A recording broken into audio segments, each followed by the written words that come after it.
I think when you're talking about investing in the future, you have to be talking about youth, because the future belongs to young people. And when you talk about youth, you need to talk about those who have disadvantages, not just those who are succeeding and doing well. There are a lot of people that don't quite fit into society's norms. They slip through the cracks, become marginalized, and get lost. So, lost youth. This is a panel of professionals who work with lost youth in a number of different capacities, working to help them thrive. And I'm sure you guys haven't all read through your programs yet, so I'd like each of the panelists to take a minute to introduce themselves and say a little bit about the kind of work they do and the population they work with. Laura. Good morning. My name is Laura Bishop, and I'm a full-time substitute teacher for San Diego County's Office of Education, Court and Community Schools. I recently obtained my Master of Arts in Education with a focus on learning and teaching, and a master's thesis on insecure maternal attachment during infancy as a risk factor of male juvenile delinquency. I am extremely passionate about this special population, and I'm excited to be here with the other amazing panelists and our amazing moderator, and I look forward to sharing my passion with you guys today. The schools you work for, the juvenile court schools, those are kids that are incarcerated? Yes, so with the juvenile court schools, those are the students that have been incarcerated at one of the juvenile detention centers. And the community schools are not your local, like La Jolla High? Exactly. The community schools are students who have either been referred by social service agencies or probation. So they have previously attended regular traditional schools, and for whatever reason, either truancy, social factors impacting them from actually being successful in those schools, they've found alternative arrangements with these community schools through the County Office of Education. Okay. Just wanted, because I wasn't sure that everybody would know what those were. Thank you. Okay.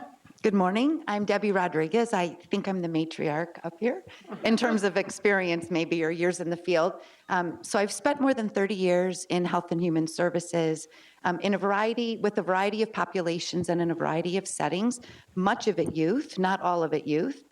I've worked with young people who are homeless, who have challenges of mental health, who are addicted, who are impoverished, who have been incarcerated, et cetera. And I loved hearing about the developmental goals, because when I think about how we treat individuals, not just how we treat systems, if they're not integrated, it's not successful. And so I think about the youth that we serve and the multiple risk factors that they bring to the table. And if we expect them to fit into communities' norms instead of meeting them where they are, I don't think that we will be terribly successful for the long haul. So I'm really excited to speak with all of you today and to hear your thoughts on the matter as well. Like a magician. Hi, everyone. My name is Nathan Brunetta, and I'm so fortunate to be one of those lost youth that Laura mentioned that's made it out of a broken system and found their way back to living through the heart. And for the last 8 years, I've been able to have an education in holistic health for mind and body, also in life coaching as well.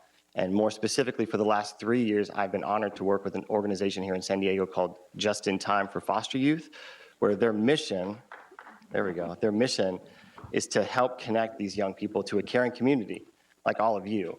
And that's so desperately needed, because that's part of what propelled me out of this broken system and into this amazing future that we're all going to create together. And hello, my name is Mariette, and I am the founder of a nonprofit called Brilliance Inside, because I truly believe that each and every single one of us, no matter who we are, has brilliance inside. And I founded Brilliance Inside after stepping into prison about 4 years ago, Donovan State Prison, which is our local prison here down by the border, and organized a TEDx event inside Donovan State Prison, and a project that was just a side gig that turned into a life calling of not just empowering the people that we consider to be no good societal throwaways, inhumane, and sometimes we even call them monsters, to become the transformative and powerful, sustainable, contributing members of society that we all, and themselves included, of course, deserve to become.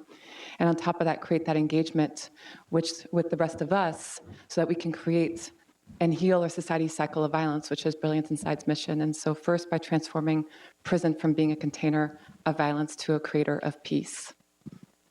And you're working on a TEDx for this year now, correct? Yes, we are. And actually, all of our TEDx events are organized by the prison residents themselves. And the prison residents that picked that our next TEDx event is going to be a young adult focused TEDx. So everyone in the audience will be between 18 and 24 years old, because to engage with that community, the guys I work with range between the ages of 18, and I have youth of 65 years old as well. But they are so committed to taking the light that they've received and sharing it and passing it forward that the next event is a young adult event. And I will say that Nyla and I went to the last TEDx about a year and a half ago, and it was amazing. I would call it transformative. It was really, really valuable. Okay, so how I'm going to work this is I have a number of questions that, in getting to know you a little bit, that I put together. And I'm going to ask a question, direct it to one of you to start, but you're all welcome to answer each of the questions and ask each other questions, make it a conversation. Okay? So my first question, I suppose starting at the beginning, it's like, how did you get into the work that you do? Some of you have personal stories that led you there, but I'm especially interested whether or not you had like aha moments or moments where you had to have like personal courage, like I can do this kind of thing. And Mariette, I'm going to start with you because I would expect the audience right now is wondering how it was you started a TEDx in a prison. So you're up. Absolutely. And so I laugh also at the aha moment, and you'll quickly learn why. So I don't have a personal story. I don't have any connection with prison. I didn't even consider that population up until 4 years ago.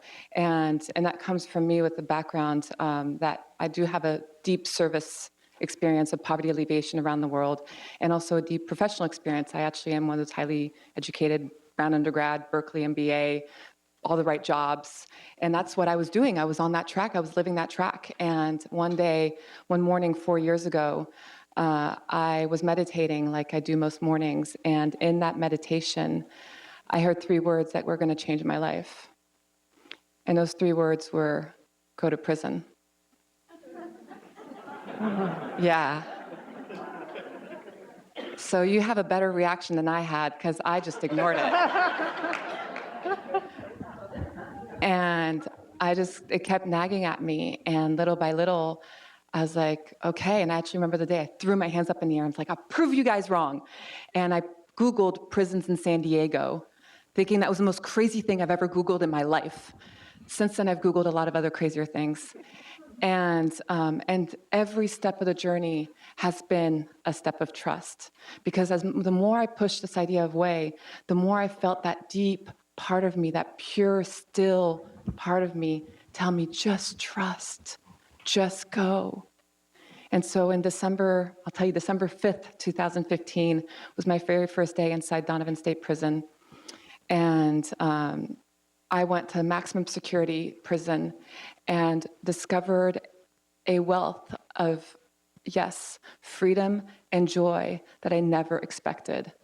And so I was hooked, started going to prison 3 times a week, first through prison ministry and shadowing programs, and thinking that others might be as mesmerized as I was about what was happening in those walls.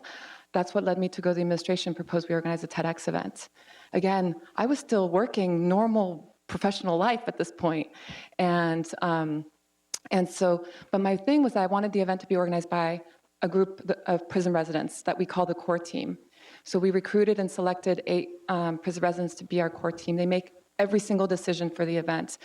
5 months later, May 2015, we held our first event. And to say that it was a wild success would honestly be an understatement. It transformed the core team, the prison residents in attendance, the yard, the prison administration, the people in attendance. There's one moment that I'll just spend a second on, because it's yet another aha moment for me, was at the end of the event, we closed with a big 250-person closing circle, because there's 100 people that come in from the outside, engage with 100 people from the inside. And we're all in this big circle of insight sharing. And I wanted to call forward the core team that had been invisible that whole time actually running the event. And as I do and describe what they've done, let me say, to make this for people who've never been to prison can understand, one, this is a group of tough guys. Tough guys don't hug. And two, race is the greatest divide in prison. Crossing that divide risks getting people seriously hurt and killed. And this multiracial group of tough guys, as I describe the work that they've done for 5 months and how they've transformed themselves and the yard, fell into each other's arms in front of their peers. That shows the counterculture transformation that had taken place inside here, and that allowed the rest to transform. And that was the moment I said, oh my goodness, there's more for me to engage with here. And I put aside my professional ambitions and founded Brilliance Inside. And now we hold annual TEDx events. We have 5 programs, and I brought in 5 other programs. And there's a lot more to share later.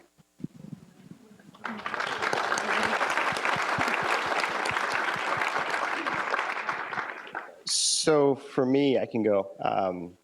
I remember the moment. It was 9 years ago, and I had already had a career in sales for over 7 years in high-pressure sales, which if any of you have had that, you know what it's like. And I remember sitting at the beach, and my life was in this turmoil.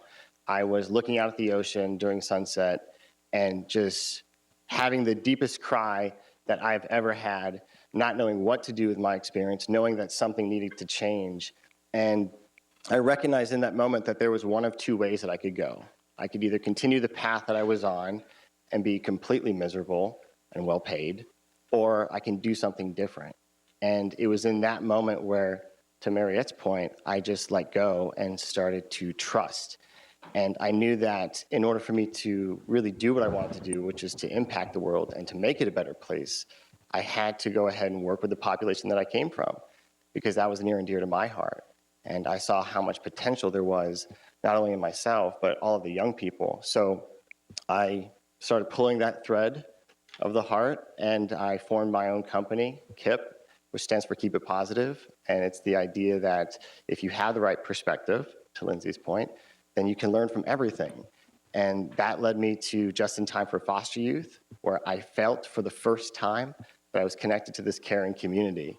And then I got engaged with them as a participant, and then volunteer, and then staff. And I kept pulling on that thread. And as I did that, I kept understanding at a deep level that I was in the right place. And if I just kept on this path, then everything was going to work out. And the world can be a better place because I was the one that was making that difference. So that was how I got started, yeah.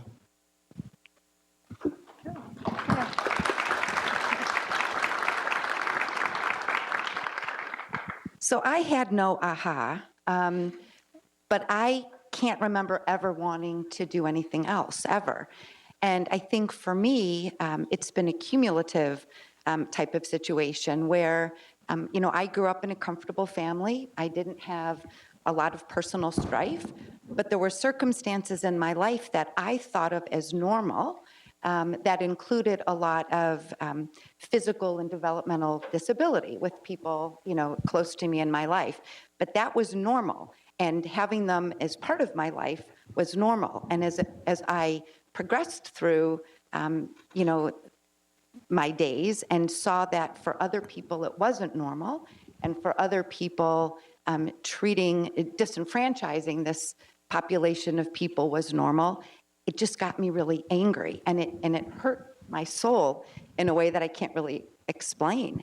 And so I just never thought about doing anything different. And even my jobs in high school and all of the volunteer activities I did before I was old enough to work, they were all in those types of fields. I never worked retail. I never worked in a restaurant.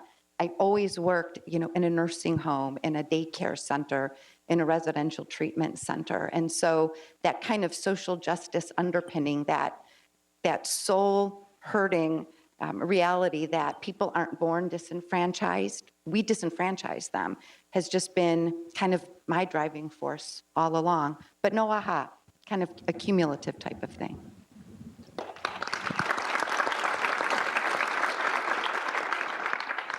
So my aha moment was becoming a teacher altogether. I'm a product of 2 retired teachers. I never wanted to be a teacher at all, so never say never.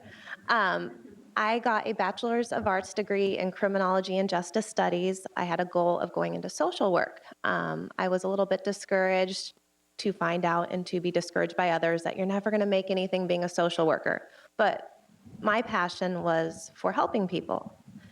Fast forward a few years, I struggled with my own mental health and substance abuse, and that was something I never in a million years thought I would be going through myself. I had a very good family growing up, very kind, very caring. I was fortunate. All the factors that influenced me were my own influences on my own life. And so after college, I worked, and I just thought I was going to be someone working as an executive assistant, a personal assistant, helping people. I thought that was helping people. Well, after going to rehab and finding the time that I invested in myself to be extremely rewarding, beneficial, and empowering for myself, I found my way back to helping others. So I started out substitute teaching while I was in the process of getting my own teaching credential. And as a substitute teacher, typically traditional schools don't work during the summer. So for me, I'm like, okay, what am I going to do? The juvenile court and community schools go year-round. So with that opportunity, I'm always up for a challenge. I'm like, I'm going in. I'm going into the detention centers. I'm ready to do this. I'm going to work with kids, students who really need that help. And I walked in there. It was the most challenging thing I have ever done in my life. I have 6'2" guys, and I'm primarily working with the males. I'm 5'2". And I went in there, and at that moment, the first few days were not easy. The first few weeks were not easy. But because of the nature and the vicious cycle, students and kids, they return. They come in, they go out, and you see the same kids. So I've been doing this for the past 3 years, and in doing that, I have seen those same kids in and out of the system. I've developed a relationship with them. When I see them outside, when they transfer to the community schools, a select few will come up and give me a hug. And those are those aha moments for me, is the fact that I've made an impact in their lives, and more so they've made an impact on my life. Thank you.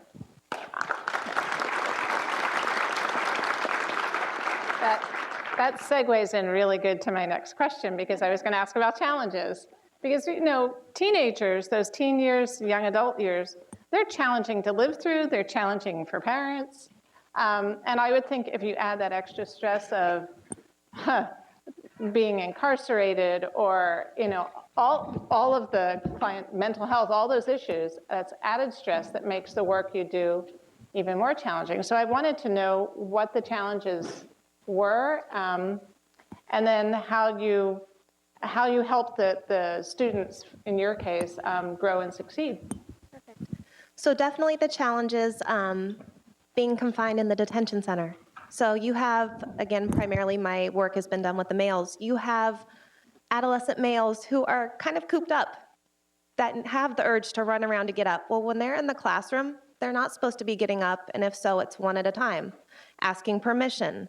Again, not all of them will follow that, but as a constant reminder. So with these youth, it's challenging because you're in a classroom, typically 15, I think the max is 15 or 16 to one adult. You'll have officers who are outside the classroom that if need be, you can call and they will come right in. You can push a button and they'll be there. But it's 15 or 16 adolescents with myself.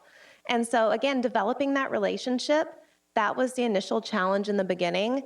And I took a bit of great advice from a veteran teacher who told me, just stand back and observe. You will learn so much just standing back and observing. So initially the teacher and me, good morning, how are you? They don't want Susie Sunshine in there. Miss Bishop is not what they want in there. They are looking at her like, mm-hmm. And so when I walk in the morning, I do say good morning, but I also stand back and I like to give them a few minutes because I know in the morning I need my coffee. I need to wake up a little bit. And I remind myself what I need in the morning is probably the same thing they need. And then we start up slow. I acknowledge that they are in the classroom, that we're not just here to get started going right into the work that we're doing, that I care about how they're doing and their well-being. So it's good morning, how are you? And while I'm passing out pencils, I acknowledge each student. There's only 15 in there. I've been in classrooms where there's 42 students. I definitely can make it a point within the first 15 minutes to say good morning, ask how are you. Sometimes I get a good morning, Miss Bishop. I get good morning, Miss B. Hey. I get all sorts of different responses. Sometimes I get a grunt. I can work with that. I can work with a grunt. We're getting somewhere. I sometimes have heads down. My goal is, okay, if we can have that head just a little bit up by the end of the period. So definitely the challenge is building those relationships with the students, being confined in the detention center. I think another challenge is me being a female working with males. I have sisters. I have never had brothers. I don't know anything about teenage boys, but I know they like their music, and we actually have very similar music taste. And so the music I listen to in the car in the morning as I come in, as I'm sitting through traffic, if they start to sing something in the class, I'll finish the words. I try to make it very PC and appropriate, but we can all appreciate creative freedom. So with the classroom, another strategy that I've developed and using is what I've learned through my teaching program, using a universal design for learning and differentiated instruction. These kids are all different kinds of learners. It's getting them to tap in on what draws them into learning. So you have your visual learners, you have your kinesthetic learners, you have your spatial learners. Well, being confined in the chairs, that's a challenge. So if I put something on the board, I'll read through it once, or I'll call on someone to read it out loud. I then will also ask, okay, I want you guys all at the same time, go ahead so you can read it the quickest. They all love shouting out. That's their thing. They can go through and they can all try to read it. Who can read it the quickest? That's something that you can get them up, you can get them going. Stand up in your seats. I was doing an English class where I was covering for the teacher, and the challenge was we were going to be working on sitcoms. And so with the sitcoms, we were working on our acting. And one of the things was to express something that she had prepared on the board in your sexiest voice. Well, there's 16 males and me. So 16 males with their sexiest voice, they wanted to go through and they all took their turns doing it. And then they go, Miss Bishop, your turn. And I'm like, okay. And so I'm always, again, one for a challenge. And I'm always one where I will meet them halfway on any assignment. We will get through it together. So after I finish doing mine, they're all like, that was not sexy. They called me out on all of that, and they were not impressed with mine, but the idea was we all had a good laugh together. So at the end of the day, it's building those relationships with the students and finding the way that you can work with them. Anybody else? I'll just say that I think an enormous challenge probably for all of us and the people we work with is the stigma that's still really attached to so many of these challenges, and this tendency through really misinformation to blame the victim. And so a lot of the youth that we're working with and adults that we're working with, kind of by the nature of their illness or their circumstance, have burnt a lot of bridges. And what anybody needs more than anything is hope and a vision for the future, and one person at least that just will support them unconditionally. And when you've burnt most of those traditional bridges, it's really hard, to come to that. So I think those are more global challenges that we probably, all face, that, again, overcoming stigma and stopping the victim blaming. I know for me, when I was growing up in school, one of the things that I hated to hear was, you have so much potential. That's all I would hear. You have so much potential. And it drove me crazy because I couldn't see it. And when I work with young people now, that's what they experience, is they don't see the potential that they have. And so I think for me, that's been the biggest challenge, but also the greatest reward, because when you do get to work with them in a very present way, and you can reflect with them powerfully their many wins, they start to see that light within. They start to see their potential. And then there's this pride in who they are and what they can do, and then this envisionment of where they can go and take their life. And it's so rewarding, because then they can say, I have so much potential, as opposed to you saying, I have potential. I would say that to heal and to grow, these people need the exact same thing we do, because they're human beings just like the rest of us. And for me, what that means is that they need the safety and the nurturing, unconditional love that comes when you treat people with dignity, respect, and honor. Because so often we're very quick to realize the importance of physical safety, but we often lose sight of the criticality of psychological safety. But if you check in with your own life, if you haven't done so already, just check in and realize, how often have you been able to change your behaviors, change your thoughts, change your circumstances if you hadn't felt safe? It is impossible. And so even when our situations are difficult or destructive or whatever version that is for you, until you feel safe, you will not be able to change them. And yet when we do feel safe, we're able to have the courage to step into that unknown. And so that's what we do. We create this safe space where people get to step into that brilliance. And for me, that brilliance is that divine spark that each and every single one of us has. And I believe that we create the safe space by seeing it in others. Now, I agree with Nathan. It's not by telling them that we see it in others. It's by having them experience that we see it in them. And when we do that, just magic shows up, because the fact of the matter is, when we, each of us, and have it be the prison residents or the at-risk youth or each of us, when we act up and are rebellious, it is just like a scream to be able, and a desire of an expression of wanting to be seen and to be heard. A part of us is not being acknowledged. So can we recognize that? And when we see someone in reaction, try to figure out what is that part of them that needs to be seen and heard right now. That's how we create safety for ourselves and for those around us.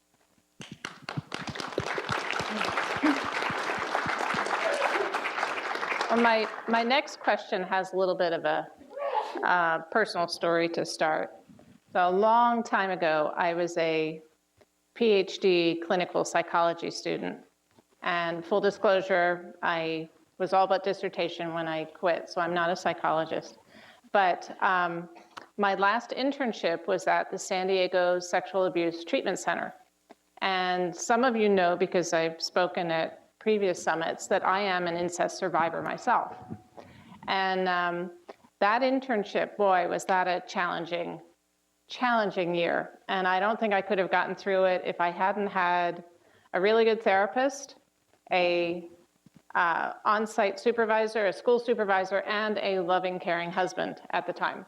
So I have, thinking about the populations you work with, and the stress they're under, and some of you have your own personal stories, I was wondering whether or not the work you do ever triggers emotional conflicts, issues in you, and then what you do to keep yourself whole and healthy. And Nathan, I want to start with you, because the population you work with mirrors so much of what your personal experience was. So easy answer, yes. It's super easy to get triggered. For me, I've decided to look at triggers as opportunities to reflect on myself, and to Mariette's point, what's going to create that safe and courageous space within me so I can heal. So I do have more of an objective standpoint when it does happen, but I also recognize the importance of having a supportive community. You have to have people around you that believe in you and your why for what you do. Because when you do go through those experiences, and when it is emotional draining, it's those people that are going to help you through that valley. And that allows you to then reach your peak again and keep going and keep doing what you love to do. and believing in why you do what you do. The other thing I think is really important is when you do recognize those triggers, don't run from them. Because when you run from them, it's just going to create this big, heavy train that you have to drag for the rest of your life until you decide to use it as fuel and then go forward. And that has been really powerful in my own experience. So I always encourage people to ask yourself, what can I learn from this? What meaning can I pull? Because the moment something has meaning, it's not negative anymore. It's actually really positive, and it propels you forward. So my interesting, it wasn't really personal triggers, but it was triggers as it related to my kids. And so when my kids were kind of in that, middle school, high school, going off to college period of time, I was working a lot with mental health and addiction, particularly in that kind of age group. And until I figured out that I needed to build some type of firewall between the work I was doing and the type of mom I wanted to be, I was convinced that every time, one of my kids came home and slammed the door to his bedroom and didn't want me to get involved, that he was clinically depressed and needed some type of intervention. Or when there was a party on a Saturday night and a group of their friends were drinking beer underage, I was convinced that they were all going to become addicts. And it sounds humorous, but it really affected them, and it made them almost very angry about the work I did. Mom, just because of the people you work with doesn't mean drinking a beer is going to make me an alcoholic. And I really needed to develop a balance between what I knew was possible and the types of kids that I had and the types of support they needed from me to keep the family healthy during those times. So I feel like we can tag team because like Nathan said, so to me with this question, it's like there's seeing how the things weigh us down, because let's be honest, I have developed a lot of protective and healing activities for myself because I work in a very dark and violent environment. But what I see is that as much as that darkness and destruction can be a burden, for me, it's been a blessing. I have learned so much. And I always say, even with my Brown undergrad and my Berkeley MBA, my greatest teachers, bar none, live in prison. And one of the greatest things I've learned from them is that I've been able to learn how to love more deeply and more unconditionally. Because the very first day I stepped into prison, I met this guy, and he's telling me, like I said, his life story in about 15 minutes, including the gang affiliations that he had, and the fact that he murdered 7 people and attempted murder on 2 others. So try hearing that without judgment. And about a year later, I'm talking to someone, and for the very first time, I usually don't know what the guys are in for, and for the very first time, this guy tells me that he's in for aggravated rape, which in my worldview is worse than murder. And I felt myself, bam, push him away and create complete distance, and he was no longer part of my world. And then kind of asked myself, can I allow the human being I was seeing right before I knew that come back in and receive that and bring down that wall? And then shortly after that, I met someone else who described to me one of the most heinous crimes, I would arguably the heinous crimes I've ever heard in my life that he's done. And yet in each one of these people, I saw a human being that was craving to be loved. I saw this child that needed to be heard. I saw this spirit that had been stifled. And when I was able to see the human being, the child, the spirit, well, I'm able to love both extremes of that individual and the entire spectrum in between. And that's, I think, where magic happens. Because when I'm able to see the brilliance in someone, well, guess what? They live into that brilliance. And then they become unstoppable and become that light and feel compelled to start sharing it with everyone. And so that's the magic I get to witness every day. And that's why, to me, this darkness and this destruction and this violence has turned out to be a gift for me, and hopefully for everyone that I have the joy and pleasure of engaging with. Do you want to? I can just add one thing to that to piggyback off Mariette.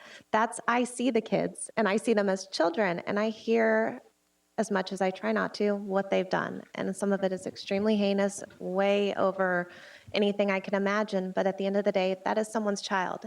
And before I walk in at one of the sites I'm at, it's the last classroom. You walk through the main gate at the front, you go through security at the front, you get your key, you go through another 3 security doors. Walking all down the hallway to the last door on the left, there's a little sign and it says, "Imagine if this were your child." And I look at that every time and I do. I'm like, this is someone's kid. And they're still a kid, even regardless of what they've done, they're a child. And it's hard sometimes when you hear the things they've done, you do look at them different. It's human nature, but they still have room to grow and change. And I think I take those triggers and the negativity and you look at the bright side of it and what can you do with it from here on out. Okay, this one for you, Debbie. There's so many ways that we can invest in the future. We can have, time, energy, money. And there are a lot of people in the audience today who have a lot of influence in society, setting policy, raising money, volunteering, networking. You have the longest view on the panel and worked in a variety of settings. What would you say the social agencies need most to be successful? It's so tempting to say that we're all under-resourced and that money is the answer. And I won't say that it isn't an important part of the equation. But I think for me, what's been most challenging over the long haul is that when you're talking about the individuals that we're talking about, one system isn't the answer. They need multiple resources. And we as a society have developed resources in a very siloed orientation. So whether it's hunger they're dealing with, whether it's criminal justice, whether it's education, whether it's mental illness, each resource is applied for separately, is accessed separately, is funded separately. And that's not the way our lives are. We're complicated beings in the best of circumstances. And so we're talking about individuals and families who are already challenged, and they have to go to 18 different places to try to find the resources that are necessary.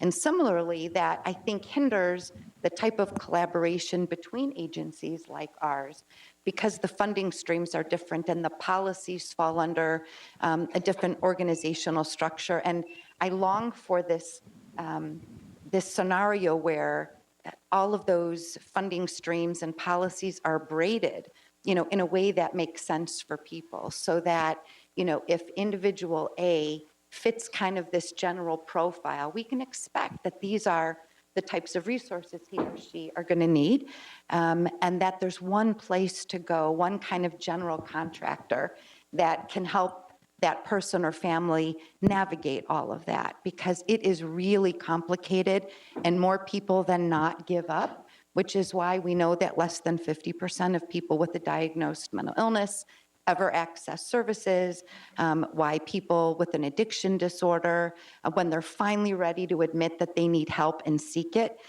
then are told they have to wait 3, 6, 9 months before treatment is available. And guess what? They're not waiting, so we've lost them.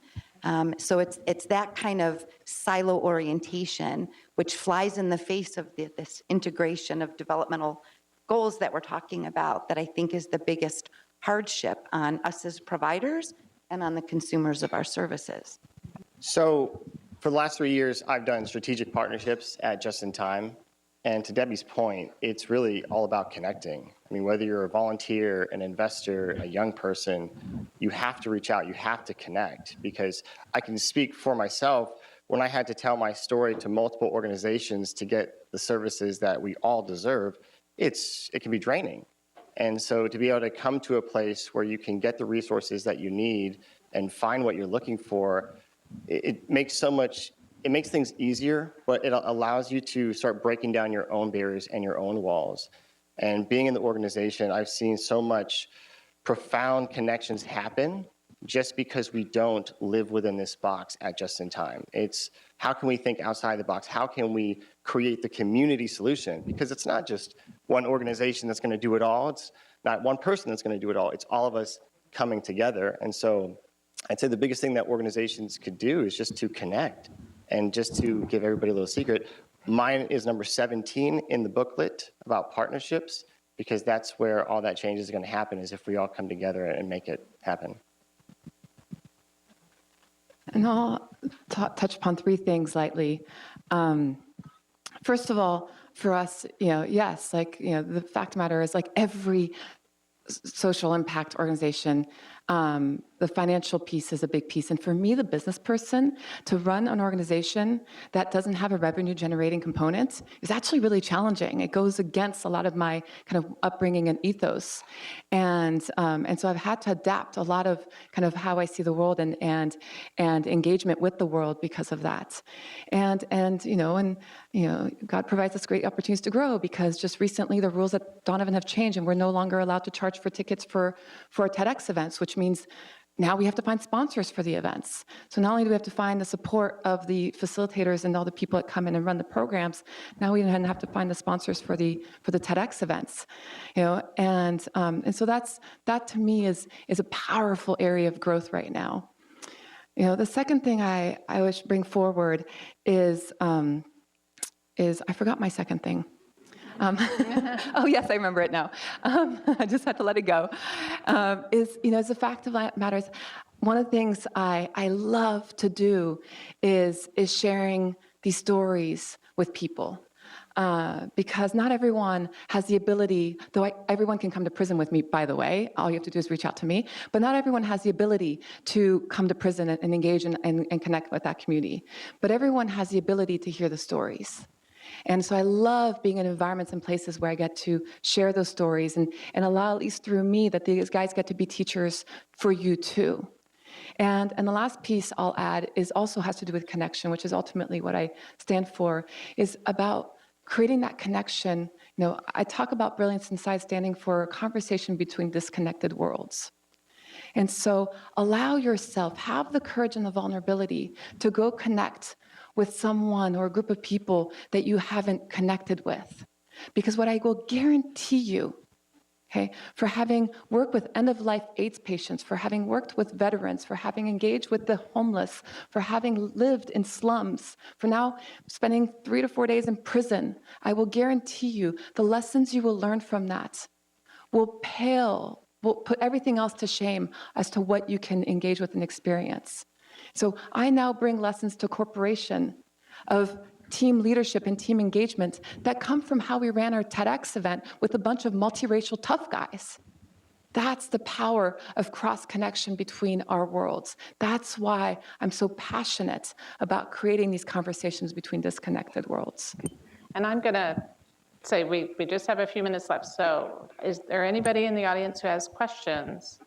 So I'm a mom of a 15, 13, and 9-year-old, and they attend public schools, and they often will interact with kids or even bring kids home that I know from my perspective have some issues in their home. So I'm wondering if you have an actionable step for me as a parent to engage those kids, and while they're in my presence, let them know they're special, but also for me to kind of dialogue with my child about how they can make them feel special and kind of bring them along without looking down or that sort of thing. I can touch on that. Yeah, so working with youth and from my own experience as well, I feel it's extremely important, and it's the strategies I use in the classroom with those boys, and it's almost like an onion. You're peeling a layer, so it takes time, but really getting to know the kids that your children hang out with. And so maybe doing an activity or going somewhere. I know parents aren't, when the teen years are not cool, but, and I remember my parents were not cool for a long time. Now they are, so you come full circle. But with doing that, it's important just to be there and just to have those uncomfortable conversations with your kids. And it takes time. But just to be open, be available, and your kids, they want to be heard, and they want to connect with others, and you can still be the cool mom, the cool dad, but still have your own values and stand firm with those values. Just be there, and just, I think the first step is just, sitting down, even if it's a 5-minute, 2-minute conversation with those new friends. Then maybe next time it's 5 minutes, then 7 minutes, and it keeps going on. And just kind of observe, like what the veteran teacher told me, stand back and observe, and you'll learn so much about them. Thank you. And create that safety. Again, you will be amazed. All you do is create safety with them. And suddenly your home becomes a place, a safe haven where they get to be them. And I'm getting chills. That is the greatest gift that anyone can provide anyone. And so create that safety, see the brilliance, and see them transform. Okay, I think we're going to take one more question. I think we only have about 2 minutes.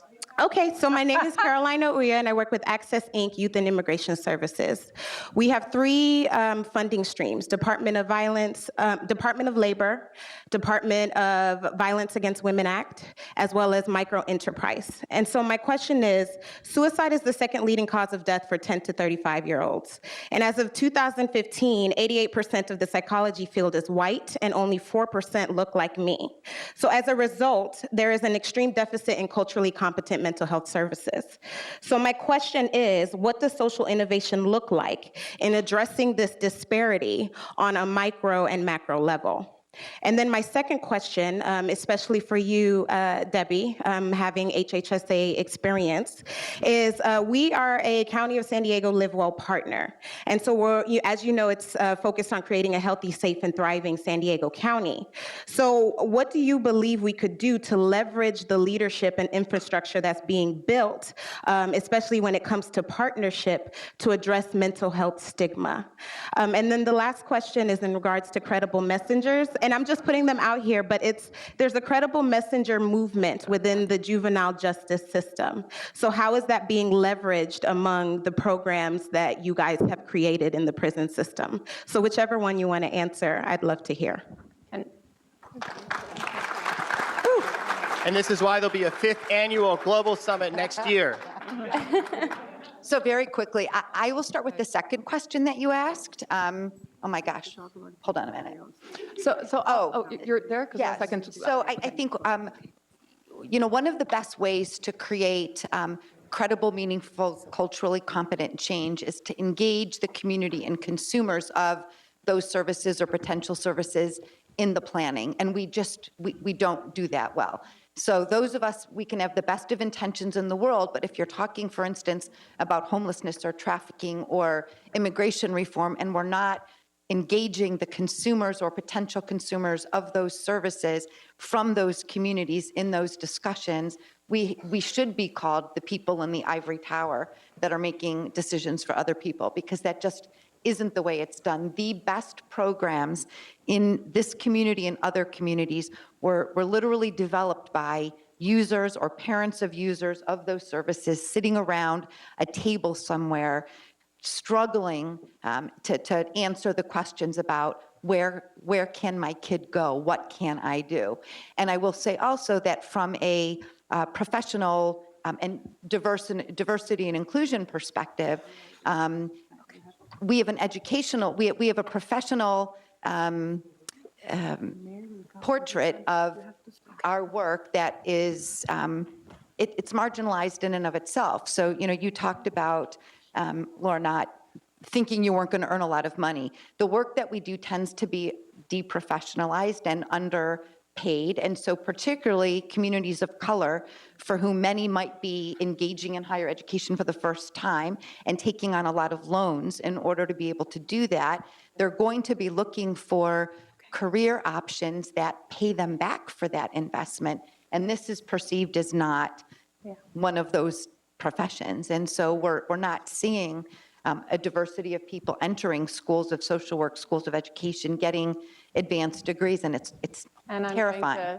I am a white woman, highly educated, who doesn't even know what pot looks like, and has had no involvement in the criminal justice system. And yet, here I am doing this work in prison where 80% of my guys are Black. Okay, and And why? Because my role is not to define and develop a program. My role is to hold a safe space where they get to become who they're meant to become. And as soon as I'm able to step into that role and realization that I am here to create the safe space so that it is the perpetrators of the cycle of violence who actually can be the ones that heal that cycle, that's when I've stepped into who I'm meant to be. And that's what I want each of us to be. Not try to think that we're here to solve the problem. Allow those who are at the center of the problem to solve the problem. Yes, thank you.